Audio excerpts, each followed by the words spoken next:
Hello, and welcome to The Scaling Game.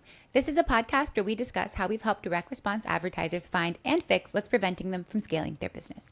I'm Sammy Afrin. I'm the head of creative strategy at Deciphered. Alongside me in this episode and every other, you will see John Belcher. He's the founder of Deciphered. In today's episode, we're going to discuss how we helped a FinTech Banking App company decrease their CPAs by 60%, allowing them to spread their spend across 4 ad networks, ultimately acquiring thousands of new customers a month.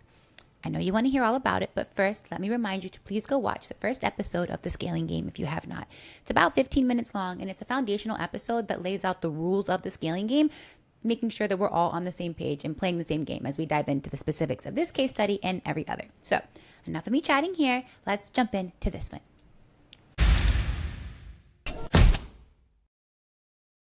All right. Hello, John. Today we are talking FinTech Banking App. Give us some context. Yeah, so this is a client that I worked with pre iOS 14 is really the only timing information I want to give. It's important to kind of walk through and explain. This was back in the good old days, right? Things were going really well. And this is really the first repetition at the process that we use today. So what's going to be kind of cool to go through and explain is this is the seeds of what we do now. This is very rudimentary, but it's really where everything started. And so it's fun for me to kind of talk through an origin story to help people understand this has worked over the last decade consistently. We've continued to get better, but I want to kind of explain the fundamentals that worked all the way back then. And then now how we kind of accelerated them till now. So anyway, we can dig in. Beautiful. So I'm going to go high level with what we know about it. Then let's just go right into the math of it. Okay. So again, it's the no-fee banking app.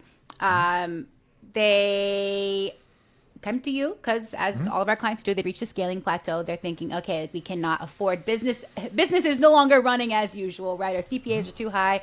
We're spending too much per customer, or we're not getting enough customers. That's usually how a scaling plateau presents itself.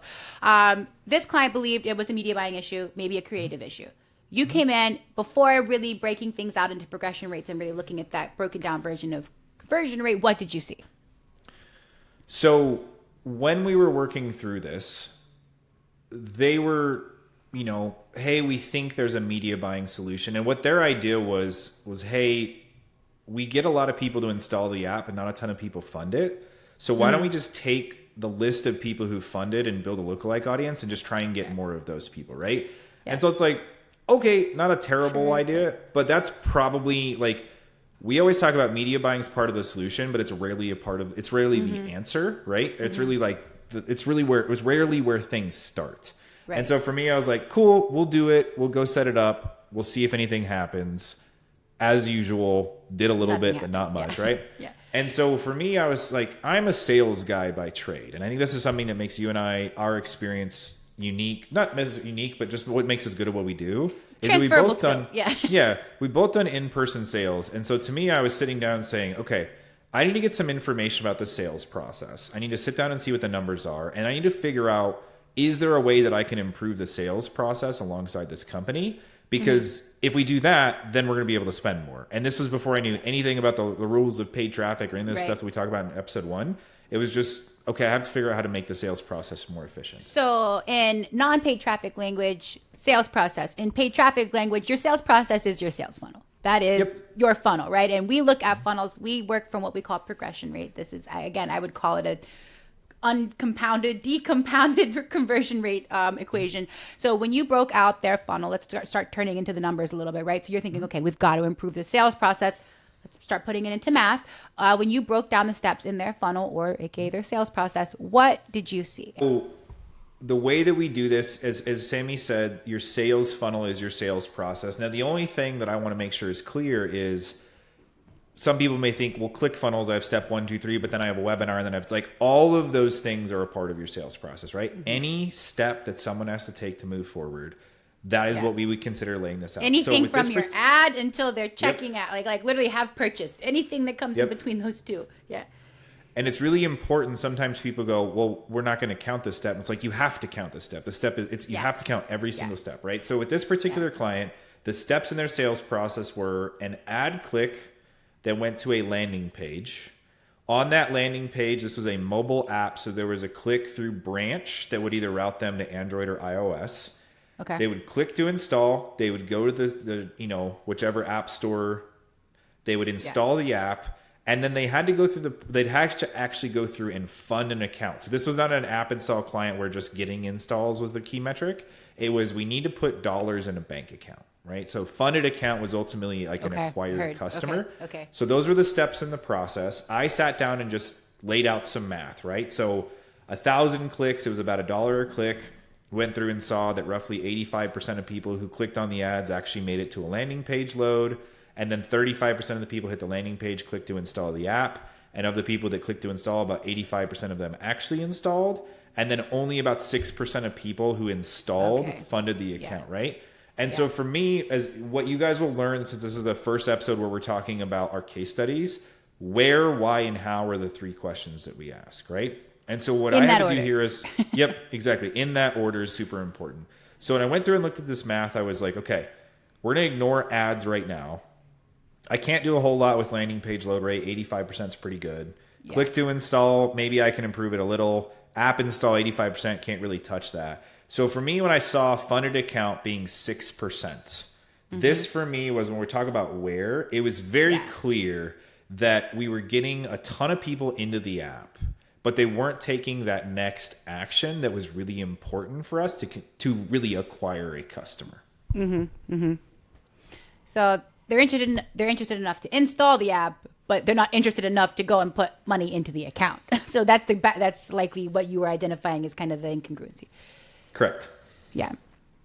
Okay, so why? I'm sorry, I'm kind of stealing your thunder here, but that's the where. We now know you focused on the where. The funding of the account is the issue that's breaking down. So realistically, you don't have that many steps to like fiddle with in this process, right? That you've really only you've got your hands are kind of tied. So but in order to, I guess, postulate what the best possible fix might be, you have to say, okay, here's where it's broken, why? And let's look at that through, we tend to do this through the lens of sales psychology, is that usually better hones in on people's desires or the lack thereof. What was your why? Yeah, so the way that our why process works is we look at where our step is broken, and then we review all of the steps upstream to understand where's the disconnect. So when Sammy talked about sales psychology, it's a true disconnect cognitively that's making people say, I don't want to take this ultimate action. And so I went through the entire process as a non-advertising guy, right? I clicked on the ad, I looked at the landing page, I went through the install process. All of it was pretty clear. One of the the value prop they were talking about was no fee banking, which at the time was pretty novel. Now it's, a dime a dozen, they're everywhere. Right. But ultimately what we looked at was there's a pretty clear value prop, and people like hearing about no fee, so they're willing to go through and install the app. But once you get to the app install, you have to go through a process in the banking world that's called KYC, Know Your Customer. It's a lot of friction, right? And so when we talk about friction, is sometimes friction's a good thing because it helps improve quality. Sometimes we have to completely remove a friction step where you're saying this is unnecessary, it's restricting our volume. Right. This was a step that we could not remove. KYC exists to make sure that money launderers, those types of people can't open bank accounts. And so this is a friction step that was not removable. And so when I looked at this, I said... your hands are kind of tied, yeah. Exactly. And so when I looked at this and I asked myself why, right? I was saying no fee banking is strong enough for us to say, I'm interested in installing this. But the second I met with friction, that I have to enter all of this information about my bank accounts and my identity and whatever, I instantly bail, right? Yeah, suddenly and that $85 in fees is not worth it, right? Like, or whatever it was. I don't know. I'm making up a number, but... Exactly. And just from a personal testimonial, I recently had to set up a Wise account to pay one of our contractors. I had to do it to pay this guy. It was such a pain in the butt. I had to just go back and more identity and upload my ID. And I was like, I didn't want to do it, and I had to do it. It wasn't even a choice, right? Yeah, right. And so it was one of those things where it's like, this is a very a very frustrating process. So when we got here and we talked about the why, is there wasn't, I'm just going to use a very simple term, like use case. Yeah. There wasn't a strong use case as to why I want to go over this friction in order to set up this bank account, right? I just got to the point and I was like, the juice isn't worth the squeeze. We got to do, like, I don't want to do this. And so this is for me the why the use case was not strong enough to make this conversion rate be better than it, the progression rate through this step be what it needed to be for us to be able to scale. Okay. So we got aware. We know that people are dropping off like flies at the funded account. No one, people are downloading the app. 6% of the people that download the app are putting money into the account. Abysmal. Why are they not doing it? They cannot connect the usefulness of no fee banking to actually a need that they actually have. Like they're basically lacking. Like here's problems I actually have. None of them on that list are solved by a no fee banking app. It's kind of what it boils down to. So then now we've identified our why. That means we have to now start basically coming up with a use case. We have to create use cases. Let's talk about the how process a little bit, because nowadays we have like, I don't want to call them books, but we got Google Drives full of hows or plays or whatever you want to call them. Back then, this wasn't the case. So let's talk about, you identified the problem. How are you thinking about fixing it? So once again, I wrote use case was lacking. First thing is when we talk about this, we develop experiments. So the hypothesis was that an actual use case would improve. I'm just going to put plus CPA, like it'll improve, right? Yeah. I'll put it'll drop CPA. That was the hypothesis. I believe, I hypothesize that developing a use case that gets people to want to take action will drop the CPA. And so what became really important is, how do I come up with a use case that people would see utility in this particular product? Right. And so kind of a fun story here, right? This was at a time, I had my wedding ring tattooed. I went and got to a tattoo artist. I got this and I got one on my chest at the same time. And he was like, I'll see you in a couple months. And I was like, do I have to come get a checkup on my tattoos? What are you talking about? And he said, no. Whenever people get tattoos, they want to come back and get another tattoo. And so I was like, oh, that's kind of interesting. I kind of filed that away and I was like, maybe I'll want something else, right? And then parallel to this is, I was business partners with Justin and Shauna Brooke at this time at AdSkills, which awesome company. Shout out to Justin and Shauna. I love them. During my time there, I learned a lot from them about their customer research process. Yeah. And one of the things that they did is they would go look at social media profiles of people's customers to be able to better understand more about them. And so I did this with this particular client, and a bunch of their customers had tattoos. And so I was like, in their profile photos? Yeah, profile photos. They liked, tattoo shops, whatever. So for me, I was like, okay, this is an interesting point. So I had a personal story that people who get tattoos want more tattoos. And I had the secondary component that I see these customers like tattoos, right? Yeah. And so from here, what I had to do was, I need a use case that's going to help lower CPA. So tattoos was kind of this moment in my brain that this is something I want to latch on to. But then what I had to do is say, what is our actual product feature that's going to make this a utility for someone, right? And so I think this is the game-changing portion of this case study here. I think this was like tattoo stuff. Obviously, we'll talk about the results of it panned out, but this right here, I think is this is an idea. We talk about this a lot between our own conversations, but oftentimes we see not just what is there and needs to be improved, but what is not there. And I think this is a great example of seeing something that wasn't there. Yeah. So the numbers that we have here on the screen are coming from the core value prop being about no fee banking. Right. On the landing page, like that was the main theme. And then there was a bunch of other stuff sprinkled in there. It reminds me of supplements. Supplements are like, we help with fasting, but we also help with 7 other things, right? Right. Yeah. And so you're taking a value prop and you're kind of watering it down. But I could tell that no fee banking was going to get us these results because this is what had been promoted. Yeah. So what I said is, how do I look at this and look at the product features and strip something out that has potentially more value? And so when I looked at this was, okay, one of the features that they have is auto savings account. So you basically set a goal and you have money automatically pulled out of your account at a certain duration, so you have what you need next, right? And so this was this part for me of this tattoo piece and this automated savings process that it started to line up. I was like, okay, people who like tattoos want tattoos in the future. And this product could help them automatically. They just set up a savings goal. So if they want a new tattoo in 6 months, They Right. set it up once and it basically just gets pulled out and you don't even notice, right? But the value prop was, okay, I think we can position this for tattoo people that they can save for their next ink automatically without even thinking about it. So when they're like, oh, I want this new sleeve, cool, well, I already have money in my account Right. to do this, right? Right. Right. That was kind of the hypothesis here. So I'm just going to write down tattoos plus automated savings. I think what's really exciting about this is something that any company can do is say, we have a general product, but how do we make it more specific and more relevant to someone? Once again, relevance, right? Add relevance. I know. It's part of this. It's almost like it matters, right? Yeah, relevance is super important. And so the other thing that was cool about this is and we'll kind of talk about this in a second, I had to fight for this to get this approved. Yeah. But banks don't advertise this way, right? We have high interest rates, low fees, whatever. This is something completely different.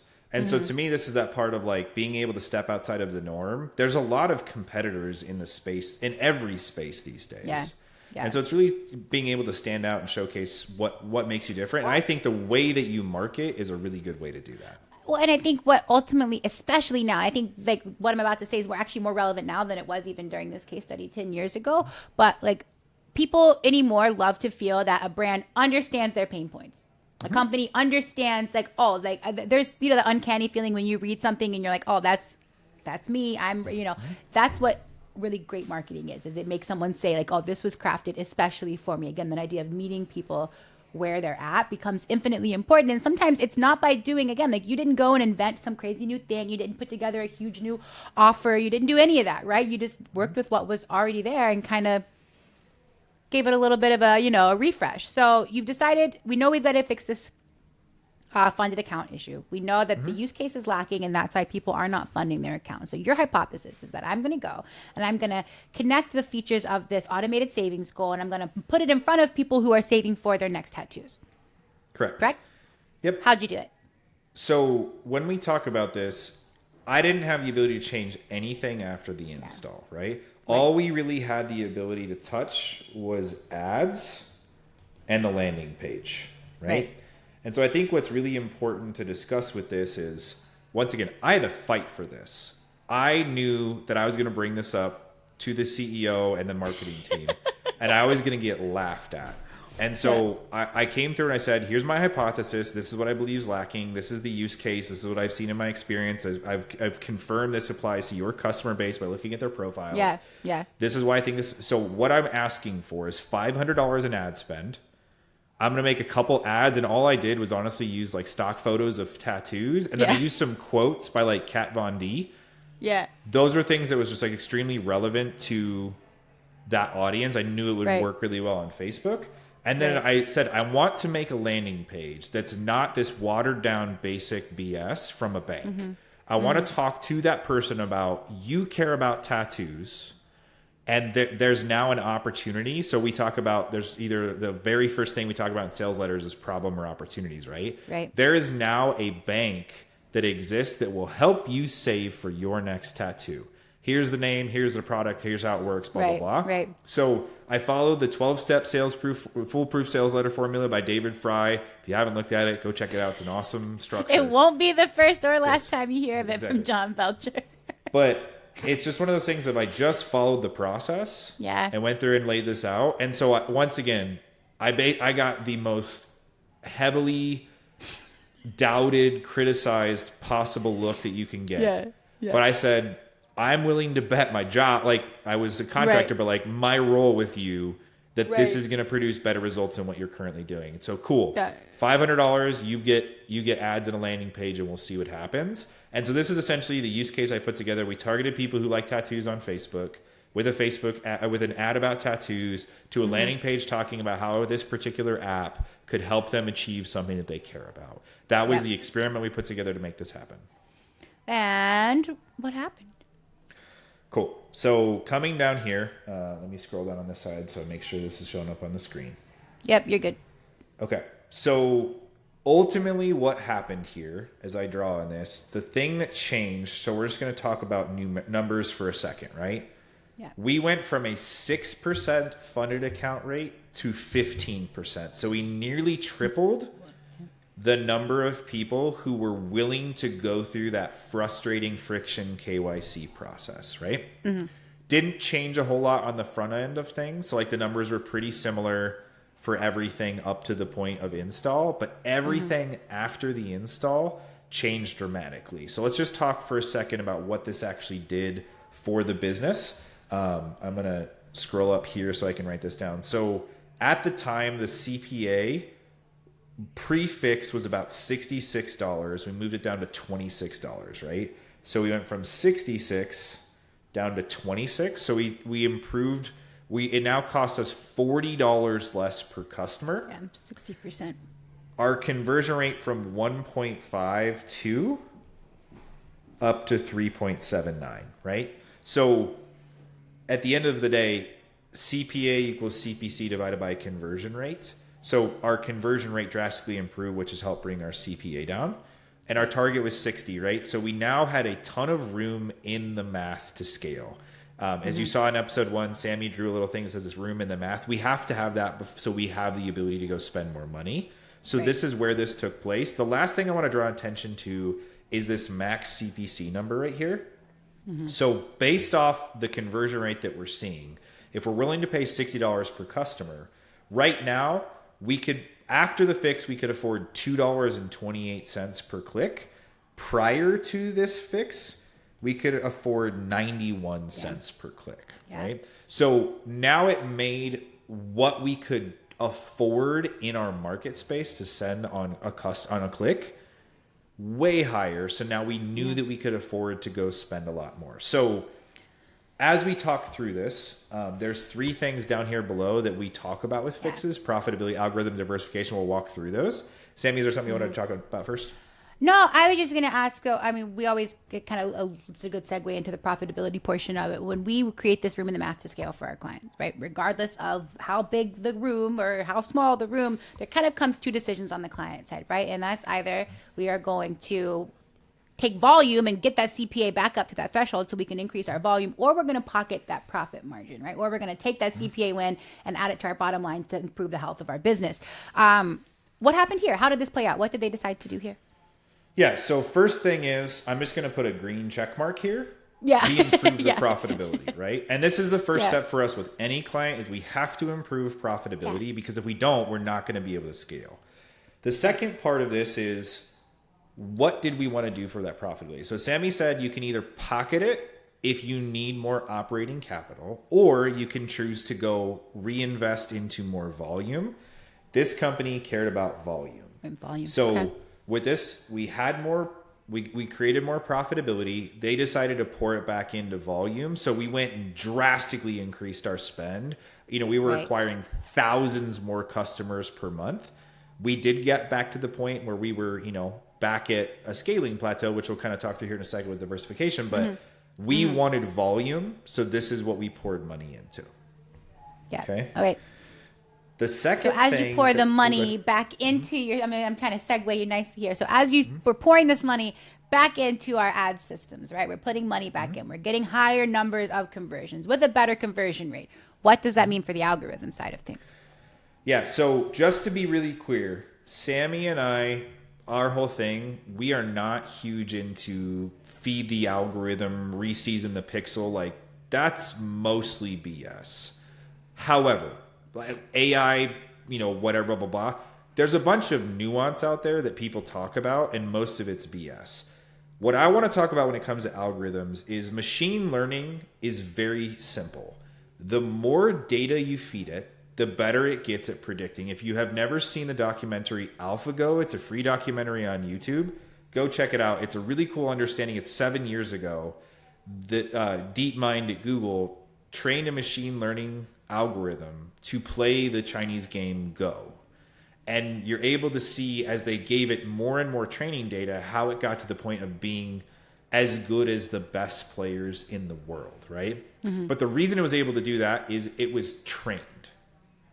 It was truly given enough data to be able to continue to get better and better at predictions, right? So when we talk here about algorithms, what we are focusing on is feeding the algorithm enough conversion data that its predictions become better. So what I want to talk about here really quickly, when we started this process, off of 1,000 clicks, they were making 15 customers. Post-fix, off of 1,000 clicks, we were getting 38 customers. So we doubled the volume, more than doubled the volume of customers with the same number of clicks. We also had more room in the budget to spend, so we could increase our spend. So now we got to the point where we were, for that same $60 per customer, we were producing so much more conversion event volume. And so that's what's really important here is the algorithm. We were producing more conversion events, so the campaigns got better and better. It could do better with predictions and costs. This is where you start talking about like target CPAs, target ROAS, what have you. Right. Bid caps, cost caps. You're actually able to do this because there's enough conversion volume coming through the account. And so profitability was number one. We wanted to invest it into volume. We improved algorithm performance because we got more conversion event data going back to the ad network. So now that we've got a beautifully, I don't want to call it consistent, right? Like usually consistent, ad account, things are producing. The algorithm knows who it's going after. We're feeding consistently 50 conversions a day to keep us out of those learning modes. Then it usually comes down to, okay, basically with all of our clients, and I don't think this is any exception, it comes to, okay, we have figured out how to make Facebook work. Now let's go take it other places, right? Diversification in the case of our process usually means across a lot of different ways. It's a very important idea, I think, across our, I guess, philosophy in general. We've got, of course, ad diversification, messaging diversification, you've got platform diversification. So how did the diversification break out, I guess, for this particular client? Yeah, so I actually want to go steal your diagram really quickly. So I'm just going to draw this right here. This is a reminder of how scaling works. It's not as pretty as Sammy's, but it's not bad. It'll do. So basically, this is what her drawing was in the first episode, right? This is how scaling looks. And so what I really just want to kind of focus on super quickly is I just want to kind of talk through the phases of what this looked like. So let's say we started here. We went and implemented this new creative, which improved our CPAs. And so this was a phase where we were just able to increase spend, right? That's really all this looked like. But once we got here, we said, okay, we're stuck again. We're at a scaling plateau. We're at $60 per customer. Granted, the volume is way higher. What do we need to do to go to the next plateau? So the first point of diversification, so here, when we're talking about this next phase, this was message diversification. Right. All right. And so what's important here is we took our same recipe that we were seeing on Facebook and we applied it to different use cases. Right. So I'm just going to put here, message. So that was like family vacations, weddings, whatever stuff you save for. So it's people who like to travel. It was families saving for vacations. It was people going for weddings, those types of things. Yeah. What's important here, none of them worked as well as the tattoo. But they all worked. And what's really important that we like to talk about is the number of producing messages that you have inside of your advertising is greatly going to determine the scale that you can advertise at. Yep. They're not all going to be number one hits. Right. But now, so let's say if our goal this month, we did 10,000 new customers and next month we wanted to do 12,000, right? So we have a 20% growth number. If we only have one message, that means we just have to spend harder on our number one campaign. Burn it out faster. It gets more relevant less quickly. And there's only so many ideas. I think we see this a lot, especially in the what's it called? V-Shred, post V-Shred hook era. Everybody wants to just take the one video that's working, give it new 5 seconds. Oh, it's a new video. It's like, no, it's not. It's the same video with a different 5 seconds on the front. That stuff can work. I don't want to knock that because that can work for sure. It's a great way to quickly diversify, your number of ads inside of your ads managers and things like that. But true wins require deeper cuts. Yeah, and just as a quick note on V-Shred. V-Shred's one of the most successful direct response advertisers of all time. We're not poo-pooing on them. Yeah. What's important about it is V-Shred, what people took from V-Shred's technique is we just need to go put different intros on the same ad and we're going to be successful. The real secret behind V-Shred is they spent so much time on different angles and messages. They have 32 different variants of their VSLs on the back end. And on the front end, they're always working on new hooks. Most people just latch on to the two things going at the same time to get a hook. And so that's that part for us is They did that to take one message and make it different variations, but they also had tons of different messages working through, right? You can see Vince talking about tons of different things. And so that's when we're talking about message diversification. That's what they did so well that most people don't talk about, because the 3-second hooks are the easy hack, right? Right. So first thing I did is I went in and focused, okay, we increased spend on our best angle. We made it to the next plateau.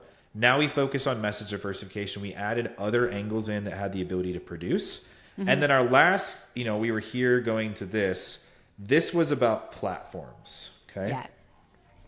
And I don't know if it makes sense to write it in the same spot or two different spots of the same It message, makes sense. right? But this is where we talked about, okay, we have messages that work. The goal, we're always going to be looking for more messages. But what's really important is you're going to hit a point where it's difficult to lower CPAs any further because your funnel is producing really well and you're finding messages. The best way to get lower CPA traffic is to start on new platforms. Yeah. And the reason for that is what we talk about in the very first episode of this podcast is that relevance is the key, and you're going to have the best economics right when you start spending on an ad network, right? And the cool part is you can plug and play messages and audiences and those types of things to other ad networks where your target audience might be. And so since you already have kind of a proven formula, you're able to tell really quickly if the number is going to work, right? So with this particular client, we had success on Facebook. We moved them over to YouTube, and Google Universal App Install was what it was called at the time. And then also Twitter. Those were 4 platforms that we were able to run on that were able to produce results, once again, all different levels. And what we see today with clients is they'll come to us and 90% of their spend is on Facebook. Our goal is to get their spend to like 50%. And you've got YouTube and Google Demand Gen and native and display and like the other stuff layered in, because that's how you continue to grow once you've kind of eaten up your funnel and messaging wins. Yeah, I think that's probably the most sought after goal, I would say, especially for I call it late stage scaling plateau clients, is always going to be platform diversification. I think it's often made far more complex than what it actually is. And I think it's also really misunderstood as far as how one-to-one it can be. And that's coming from me. I used to be, you know this better than anybody, I was kind of brought up in the school of like, okay, you've got Facebook stuff, you've got Google stuff, you've got Pinterest stuff, you've got TikTok. Like I kind of saw everything very siloed. And now, again, because we look at the math of things and everything, all the decisions we're making, even from the creative perspective, have a math basis, it's very easy to say, oh no, this will definitely have legs, even though the traffic quality is so much worse on Taboola, right? Like, but by the work we're already doing on Facebook. So our testing process we're now almost able to use like the profitable campaigns on Facebook to be the testing processes for our other networks, maybe is a good way to put it. So again, this is just an element of the hardest, like really being able to, I guess, demystify some of these ideas, because you're actually looking at the math is what ultimately made it work, right? You understood the economics of each platform. You understood what I needed to make happen from an economic standpoint in order to even just meet break-even goals. Exactly. And I think what's really important when we talk about our diversification process, there are nuances to every ad network. So as an example, if we find something that works on Facebook, we can typically pretty easily plug it over to YouTube, Google Demand Gen. Moving it to TikTok also is often a possibility if the audience is there. The difference between Facebook, Google, and TikTok is TikTok creative refreshes have to happen way more frequently, right? So there are nuances between the platforms, but what's cool about this process is once the math works, it has the potential to work anywhere. My big thing is if your offer only works on Facebook, it means your math is probably pretty weak. Because Facebook is hands down the best ad network in the world. I will have anyone argue me on this. Facebook is remarkable. We're meta lovers. We're not Zuck haters, and no room for Zuck hate on this podcast. and once again, I love Google. I worked at Google, right? Yeah. Google is an awesome ad platform, but I remember being at Google and people moving dollars over to Facebook because Facebook performs at even a higher level than Google does. Granted, it's changed post iOS 14, but it's still an incredible ad network when 100%. It comes to scale, cost, ability to test things, etc. So once again, what's important for me here is when you're looking at this process and the things that we've talked about, figuring out how to fix your math is absolutely crucial, because all of these other things about how you move through a scaling plateau come after the math. It's not usually about the media buying. Media buying is absolutely a part of it, but this is why we focus on this, is because this is what truly makes the difference. I could not agree more. It's certainly been a fundamental part of like my approach to anything now. It's like I don't even know we don't even enter into any situation at all until we go through literally this process of breaking out their funnel into progression rates and ultimately really understanding where we can impact, why we need to do the moves we need to do, and then ultimately deciding like how we're going to accomplish them. So let's put a pin in this. I want to have a few questions for you in summary that kind of bring it back to current time. So reflecting on this case, what stands out as like the biggest overall lesson? With this particular use case, the biggest lesson for me is that our sales experience was crucial, right? The ability to be a third party set of eyes, to come in and look at someone's sales process and say, you're in this every day. You're looking at the day-to-day operations. I can look at the bigger picture numerically and then try and extract myself and figure out, how do I approach this from a different perspective, connecting with the customer base? It showed me that my time in sales was really valuable. And honestly, it's been the thing that, we're good at tracking and good at media buying. This is really what separates us. And so this was the part for me of sales is important, but then also that ability to niche down, focus on a particular use case, develop a real story that was tied in with the product. That was the marketing component of the sales side. And so it was a lesson for me in how do I continue to get better at figuring out how to position something so someone wants to buy it and they don't feel that they're being sold. I love that. So going to hit it with the hot tagline one last time. To sum it up, drop CPAs by 60%, expanded to 4 ad networks, and acquired thousands, I don't even put a number to it, but thousands of new customers a month. That is about as much as you can ask for someone coming in to fix your media buying problems. Yeah. And once again, this is the part for me that this is retroactively looking at what happened. Yeah. What's fun now is 10 years later, we have math and models and guidance that makes this process faster. And the other cool thing is, and also helping people understand if what they're trying to achieve is even feasible at all, right? That's one of the things that we'll talk about in future episodes of, if the math won't work, you need to know that. Yeah. And so being able to determine that right up front is super important. I couldn't agree more. Well, John, I think this was incredibly insightful for all people in the direct response space, certainly anybody working in the fintech space as well. Unless you have anything to add, I think we have sufficiently covered this one. I'm good. I'm excited to talk about the next one. All right, guys. We'll see you there in episode, I guess it'd be 3.